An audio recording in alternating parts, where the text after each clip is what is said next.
Kah kamu siapa yang menyumbang emas yang ada di Monumen Nasional atau sering dikenal sebagai Monas?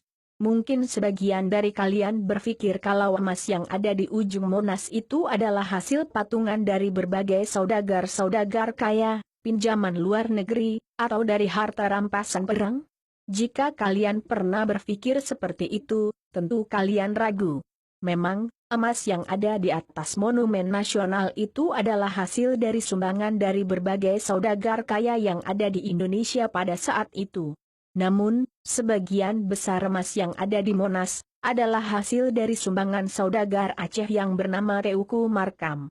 Ia menyumbang 28 dari 38 kilogram emas yang ada di Monas. Ia adalah salah satu orang terkaya pada zaman pemerintahan Soekarno.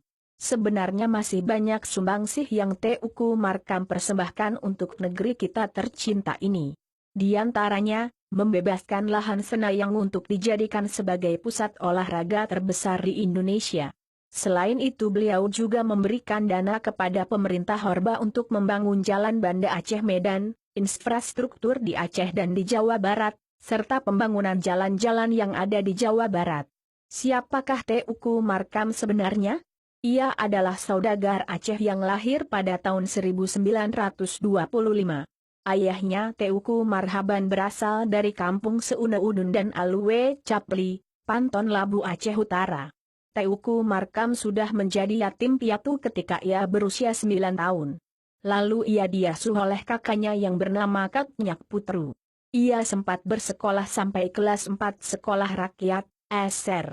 Teuku Markam kemudian tumbuh menjadi pemuda yang mengikuti pendidikan wajib militer di Kutaraja yang sekarang bernama Banda Aceh. Selama bertugas di Sumatera Utara, Teuku Markam aktif di berbagai lapangan pertempuran.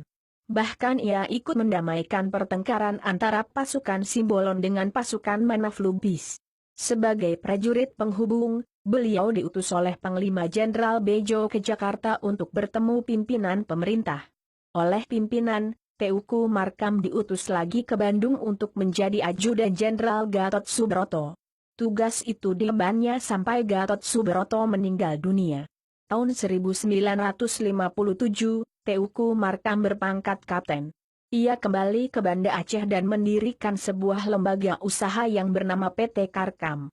Namun perjalanannya di Aceh tidak semulus yang ia duga. Di sana ia sempat bentrok dengan Teuku Hamzah, Panglima Kodam Iskandar Muda, karena disiriki oleh orang lain. Akibatnya beliau ditahan dan baru keluar tahun 1958. Pertentangan Teuku Markam dengan Teuku Hamzah kemudian berhasil didamaikan. Lalu perusahaan PT Karkam dipercaya oleh pemerintah RI mengelola rampasan perang untuk dijadikan dana revolusi. Selanjutnya Teuku Markam benar-benar berhenti menjadi tentara. Kemudian ia melanjutkan karirnya dengan menggeluti usaha dengan sejumlah aset berupa kapal dan beberapa dok kapal di Palembang, Medan, Jakarta, Makassar, Surabaya.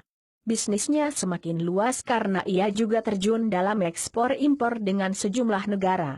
Antara lain mengimpor mobil Toyota hardtop dari Jepang, besi beton, pelat baja, bahkan sempat mengimpor senjata atas persetujuan DP Hankam dan Presiden.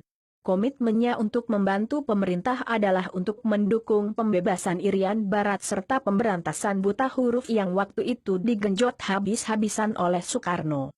Peran Teuku Markam dalam menyukseskan KTT Asia Afrika tidak sedikit. Beliau termasuk salah satu konglomerat Indonesia yang dikenal dekat dengan pemerintahan Soekarno dan sejumlah pejabat lain. Berkat bantuan para konglomerat itulah KTT Asia Afrika berhasil memerdekakan negara-negara yang ada di Asia dan Afrika. Namun sejarah kemudian berbalik. Peran dan sumbangan Teuku Markam dalam membangun perekonomian Indonesia seakan menjadi tak ada artinya di mata pemerintahan Soeharto. Dengan sepihak ia difitnah sebagai LPKI dan dituding sebagai koruptor dan Soekarnoisme. Akibat tuduhan itu ia dipenjarakan pada tahun 1966. Ia dijebloskan ke dalam sel tanpa ada proses pengadilan. Pertama-tama ia dimasukkan ke tahanan Budi Utomo, lalu dipindahkan ke Guntur, selanjutnya berpindah ke penjara Salemba di Jalan Percetakan Negara. Tak lama ia dipindahkan lagi ke tahanan Cipinang, lalu terakhir ia dipindah lagi ke tahanan Nirbaya di Pondok Gede Jakarta Timur. Pada tahun 1972 ia jatuh sakit dan terpaksa dirawat di RSPAD Gatot Subroto selama kurang lebih 2 tahun. Tak hanya di situ. Pemerintah Orde Baru juga merampas hak milik PT Karkam dan merubahnya menjadi atas nama pemerintah. Itulah kisah sedih si penyumbang emas. Banyak seumbang sih yang dia beri kepada pemerintah Indonesia, tetapi sama sekali tidak diharga. Malah Teuku Markam hidup sengsara di hari tuanya. Itulah perangai buruk pemimpin yang ada di zaman Orde Baru sehabis dipakai.